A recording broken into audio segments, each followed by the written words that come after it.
ஆண்டவராய் இயேசு கிறிஸ்துவின் விலையேறப்பெற்ற நாமத்திலே அன்பின் நல்வாழ்த்துக்கள் கூறி இன்றைய தியானத்திற்கு உங்களை தயவோடு அழைக்கிறோம். இன்றைய தியான பகுதி சங்கீதம் 65 முதல் 5 வசனங்கள். 65ஆம் சங்கீதம் முதல் 5 வசனங்கள்.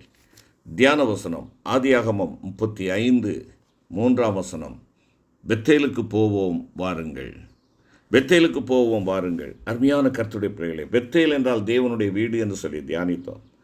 தேவனுடைய வீட்டிற்கு நான் செல்லுகிறேன், தேவனுடைய வீட்டிலே தேவனை ஆராதிக்கும்படியாக நான் செல்லுகிறேன் என்று சொல்லி தியானித்தோம்.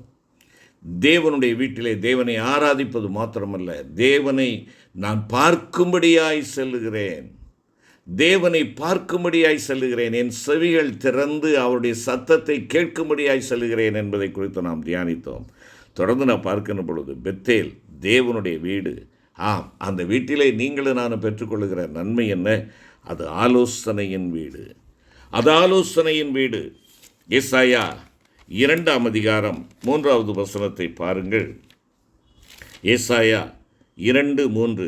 திரளான ஜனங்கள் புறப்பட்டு வந்து நாம் கர்த்தரின் பர்வதத்துக்கும் யாக்கோபின் தேவனுடைய ஆலயத்துக்கும் போவோம் வாருங்கள், அவர் தமது வழிகளை நமக்கு போதிப்பார், நாம் அவர் பாதைகளில் நடப்போம் என்பார்கள். ஏனெனில் சியோனிலிருந்து வேதமும் எருசலேமிலிருந்து கர்த்தரின் வசனமும் வெளிப்படும். இங்கே தேவன் ஆலயத்திற்கு வருகிற பிள்ளைகளுக்கு ஆலோசனை கொடுக்கிறவராக இருக்கிறார். இதைத்தான் இங்கே நாம் பார்க்கிறோம். தேவனுடைய ஆலயத்துக்கு போவோம், அவர் தமது வழிகளை நமக்கு போதிப்பார். வழியறியாது திகைத்து நிற்கிற என் அருமையான சகோதரா சகோதரி, வாழ்வின் நோக்கத்தை இதுவரை புரிந்து கொள்ள முடியாது, உன்னை இந்த உலகத்திலே ஆண்டவர் ஏன் வைத்திருக்கிறார் என்பதை நீ தெரிந்து கொள்ள முடியாதவனாக திகைத்தவனாக இருக்கின்ற உன்னுடைய வாழ்க்கையிலே உனக்கு ஆலோசனை சொல்லி நல்வழிப்படுத்துகிற கர்த்தர் உண்டு. அவருடைய சமூகத்திலே ஓடு. ஆலோசனை கொடுக்கின்ற ஒரு இடம், நல்ல ஆலோசனை கொடுக்கிற ஒரு இடம். கர்த்தருக்கு பயப்படுதலே ஞானத்தின் ஆரம்பம். கர்த்தருக்கு பயப்படுகிறவன் கர்த்தருடைய உறவிலே நிலைத்திருப்பான். கர்த்தரோடு கூட வாசம் பண்ணும்படியாக அவருடைய சமூகத்தை நித்தம் நித்தம் தேடுகிறவனாக அவன் இருக்கிறான். உங்கள் நடுவிலே நான் வாசம் பண்ணும்படியாக எனக்கு ஒரு ஸ்தலத்தை உண்டாக்கு என்று சொன்ன ஆண்டவர் எதற்காக? உங்கள் மத்தியிலே உலாவிக்கொண்டு உங்களை வழிநடத்தும்படியாக, உங்களுக்கு ஆலோசனை சொல்லும்படியாக ஆண்டவர் என்ன செய்கிறார்? எதிர்பார்க்கிறார். ஆண்டவர் காத்திருக்கிறார். நீங்கள் அவருடைய சமூகத்தில் வர வேண்டும் என்று சொல்லி எதிர்பார்க்கிறார். என கருமையான கர்த்தருடைய பிள்ளைகளே, நீங்களும் நானும் எப்படிப்பட்ட நிலையிலே நாம் காணப்படுகிறோம்? நான் உனக்கு போதித்து நீ நடக்க வேண்டிய வழியை உனக்கு நான் காண்பிப்பேன், உன்மேல் என் கண்ணை வைத்து உனக்கு ஆலோசனை சொல்லுவேன். ஆலோசனையின் தேவன் இருக்கிற இடத்திலே நீ ஓடிவா. மனிதனுடைய ஆலோசனைக்காக ஓடாதே. மனிதனுடைய ஆலோசனை உன்னை கேடு உண்டாக்கக்கூடியதாக இருக்கும். அவன் சுயநலமுடையவனான சில ஆலோசனைகளை கொடுக்கக்கூடியவனாக இருப்பான். தேவனுடைய ஆலோசனையை நிலைத்திருக்கும். வேதத்தில் பார்க்கிறோமே, தவறான ஆலோசனைக்கு சென்ற மக்கள். இங்கே தவறான ஆலோசனை கொடுக்கிறான். தகப்பனுக்கு விரோதமாக மகன் செயல்படும்படியாக ஆலோசனை கொடுக்கிறான். விளைவு என்ன? அவனுடைய ஆலோசனை அங்கே நிறைவேறவில்லை என்று சொல்லி பார்த்தவுடனே அவன் மாண்டு போகிறான். அவனுடைய ஆலோசனைக்கு உடன்பட்டவனும் அகால மரணம் அடைந்தவனாய் காணப்படுகிறான் என்று சொல்லி நாம் பார்க்கிறோமே. என் அருமையான கர்த்தருடைய பிள்ளை, உன் தேவனுடைய சமூகத்தில் உன் ஆலோசனைக்காகவா? உனக்கு வழி வேண்டும், உனக்கு ஆலோசனை வேண்டும், நீ நடக்க வேண்டிய பாதை அறிந்து கொள்ள வேண்டும், நீ உன் பாதையிலே தேவனுடைய ஆசீர்வாதத்தை சுதந்திரித்துக் கொள்ள வேண்டும், நல்ல காரியங்கள் இவைகள் உனக்கு நடைபெற வேண்டும் என்பதற்காக மனிதனிடத்திலே ஓடாதே, தேவனிடமாய் ஓடிவா, தேவனிடமாய் ஓடிவா. ஆதியாகமத்திலே நாம் பார்க்கிறோம், ஒரு அருமையான சகோதரி, அவள் கற்பம் தரிக்கிறாள். கற்பம் தரித்தவுடனே இந்த நாட்களிலே நாம் பார்க்கிறோம், கற்பம் தரித்தவுடனே உடனே பிரைமரி ஹெல்த் சென்டரில் போய் நம்ம பேரை எழுதி வைக்க வேண்டும். அவ்வப்பொழுது மாதாந்திர அந்த பரிசோதனைக்காக நாம் செல்ல வேண்டும். இதெல்லாம் நடைமுறையிலே நடைபெற்று வருகிற காரியங்கள். இங்கே இந்த சகோதரி கற்பமாகிறாள். வயிற்றிலே அவளுக்கு இரட்டை குழந்தைகள் ஒன்றோடொன்று மோதிக்கொண்டிருக்கின்றன. ஒரே போராட்டம், ஒரே போராட்டம். என்ன செய்வது? கற்பத்திலே சிசுக்கள் போராடி கொண்டிருக்கின்றன. இன்றைக்கு நமக்கு அப்படிப்பட்ட ஒரு நிலை ஏற்படும் என்றால் நம்முடைய வீட்டிலே இப்பொழுது நான் இருக்கிற இந்த நகரத்திலே இருக்கக்கூடிய சிறப்பான பெண் மருத்துவர் யார் என்று தெரிந்து அவரிடத்திலே நான் செல்லுவேன். அவரிடத்திலே சென்று விதமாக இருக்கிறது, என்ன செய்வது என்று சொல்லி அந்த மருத்துவருடைய ஆலோசனையை கேட்பேன். அருமையான கர்த்தருடைய பிள்ளைகளே, இங்கே பார்க்கிறோம் ரெபேக்காள் தன்னுடைய கற்பத்திலே பிள்ளைகள் மோதிக்கொண்டு இருக்கின்ற பொழுது, ஐயோ என்னால் தாங்க முடியவில்லையே என்று சொல்லி மருத்துவச்சிகளை அழைக்கவில்லை, மற்றவருடைய ஆலோசனை கேட்கவில்லை. மாறாக தேவனுடைய சமூகத்திலே சென்று அப்படியானால் இது எப்படி என்று சொல்லி தேவனுடைய ஆலோசனையை கேட்கிறார். தேவனுடைய ஆலோசனையை கேட்கிறார். ஆம், அவர் உனக்கு போதித்து நீ நடக்க வேண்டிய வழியை சொல்லுகிறவர். உன்மேல் தன்னுடைய கண்ணை வைத்து உனக்கு ஆலோசனை சொல்லக்கூடியவர். அவருடைய ஆலோசனை மேன்மையானதாக இருக்கும். அவருடைய ஆலோசனை உன்னை உயர்வுபடுத்தக்கூடியதாக இருக்கும். அவருடைய வார்த்தைக்கு நீங்களும் நானும் செவி கொடுக்கின்றோமா?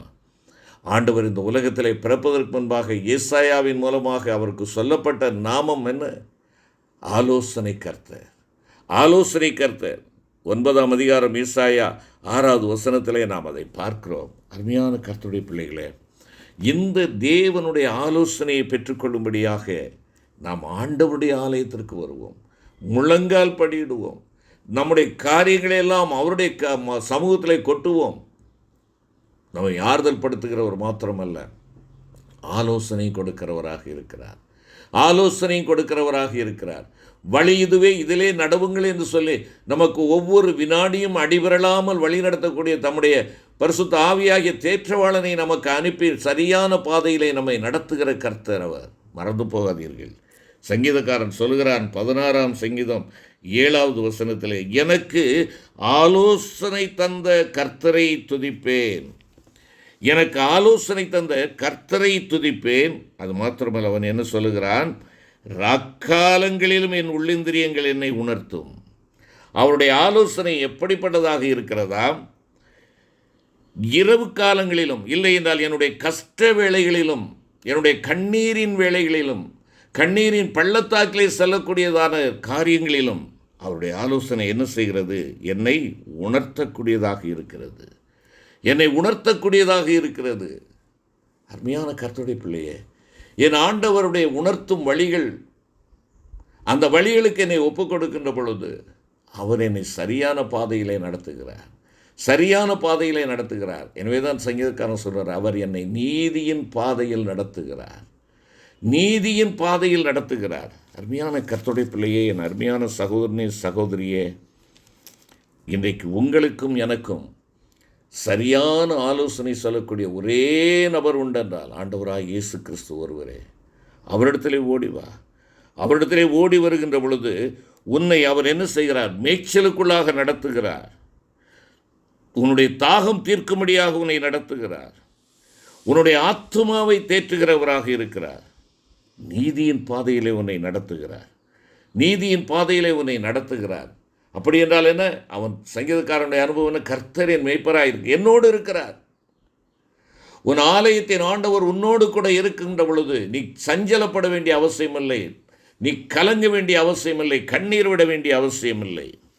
ஆம், அருமையான கர்த்தருடைய பிள்ளையே, ஆண்டவருடைய வீடு அது ஆலோசனையின் வீடு. அது ஆலோசனையின் வீடு. ஆம், தாவீது தான் யுத்தத்திற்கு செல்லுகின்ற பொழுதெல்லாம் நான் யுத்தத்தை நடத்தலாமா நடத்தக்கூடாதா என்று சொல்லி தேவனுடைய சமூகத்தில் ஆலோசனையை கேட்டு சென்றார். தேவனுடைய சமூகத்தில் வருகின்ற பொழுதெல்லாம் அவருடைய ஆலோசனைக்காக வருகிறான். அவருக்கு நன்றி செலுத்துகிறான். நீ உன்னுடைய காரியங்கள் எல்லாவற்றிலும் ஆலோசனைக்கு யாரை தேடுகிறாய்? புரோகிதரை தேடுகிறாயா? இல்லை என்றால் பலவிதமான சோசியர்களை நீ தேடுகிறாயா? உன்னுடைய ஜாதகத்தை தேடுகிறாயா? இல்லை என்றால் நேரம் காலம் இவைகள் என்று காலண்டரில் குறிக்கப்பட்டிருக்கிறவைகளை நீ தேடுகிறாயா? உனக்கு ஒரு வழிகாட்டியாக உன் ஆண்டவர் தம்முடைய பரிசுத்த வேத வசனங்களை உன் கரத்திலே கொடுத்திருக்கிறாரே, இதை மூடி வைத்து விட்டு எங்கெங்கோ நீ சென்று ஆலோசனை கேட்கிறாய். யார் இடத்துல கேட்கிறார்? ஐயா, என்னதான் இருந்தாலும் நான் ரட்சிக்கப்பட்டவனாக இருந்தாலும் பக்கத்து வீட்டுக்காரங்க சொல்கிறாங்க, அவங்க சொல்கிறாங்க, இவங்க சொல்கிறாங்க. அருமையான கர்த்தருடைய பிள்ளைகளே, ஆண்டவருக்கு இல்லாத நேரம்தான் கெட்ட நேரம். ஆண்டவரோடு இருக்கின்ற எல்லா காலமும் எல்லா நேரமும் நல்ல நேரம், நல்ல காலம். இதை உணர்ந்து கொள்ள வேண்டும். அவருடைய ஆலோசனை மாத்திரமே நிலைத்திருக்கும். ஐயா நாங்கள் பிறப்பிட்டுக்கிட்டு இருந்தோம், அந்த நேரம் பார்த்து ஐயோ இன்னும் 1/4 மணி நேரம் இருக்குது, அதுக்கப்புறம் போகலாம், அதுக்கப்புறம் தான் நல்ல நேரம்னு சொல்லுவாங்க. என்னை கேட்டுக்கொண்டிருக்கிற அருமையான விசுவாசியே, தேவனுடைய பிள்ளையே, நல்ல நேரம் என்பது என் ஆண்டவர் என்னோடு இருக்கிற நேரம் நல்ல நேரம். நல்ல காலம் என்பது என் தேவனுடைய பிரசன்னம் என்னோடு இருப்பது தான் நல்ல காலம். இவைகளில் தேவனுடைய பிரசன்னமும் தேவனுடைய ஆளுகையும் உன்னுடைய வாழ்க்கையில் இல்லை என்றால் அது கெட்ட நேரம், அது கெட்ட நேரம். தேவனுடைய பிரசன்னம் சிம்சோனோடு இருக்கின்ற பொழுது அவன் வெற்றியாளனாக அவன் செயல்பட்டான். ஆனால் அது நல்ல நேரமாக அவனுக்கு அமைந்திருந்தது. அவனைப் போல ஒரு பராக்கிரமசாலி யாரும் இல்லை. ஆனால் தேவனுடைய பிரசன்னம் அவனை விட்டு கடந்து சென்ற பொழுது, தேவனுடைய மகிமை அவனை விட்டு கடந்து சென்ற பொழுது அவன் கெட்ட நேரத்திற்குள்ளாக செல்லுகிறான். அவனுடைய வாழ்வு சீரழிக்கப்படுகிறது, கண்கள் பறிக்கப்படுகிறது, கேலி பொருளாக நிறுத்தப்படுகிறான். அருமையான கர்த்தருடைய பிள்ளையே, நீ ஒரு சாட்சியாளனாக காணப்பட வேண்டும் என்று ஆண்டவர் விரும்புகிறார். அவருடைய ஆலோசனைக்கு வா, அவரோடு நிலைத்திரு. ஜெபம். கிருபை நிறைந்த ஆண்டவரே, பெத்தேலாகிய எங்கள் தேவனுடைய ஆலயத்தை நாங்கள் நேசிக்கிறவர்களாகவும், ஆண்டவரே உம்முடைய ஆலோசனையை நாங்கள் பெற்று எல்லா காரியத்திலும் உம்மை முதன்மைப்படுத்தி நாங்கள் வாழ எங்கள் ஒவ்வொருவருக்கும் கிருபை தாரும்.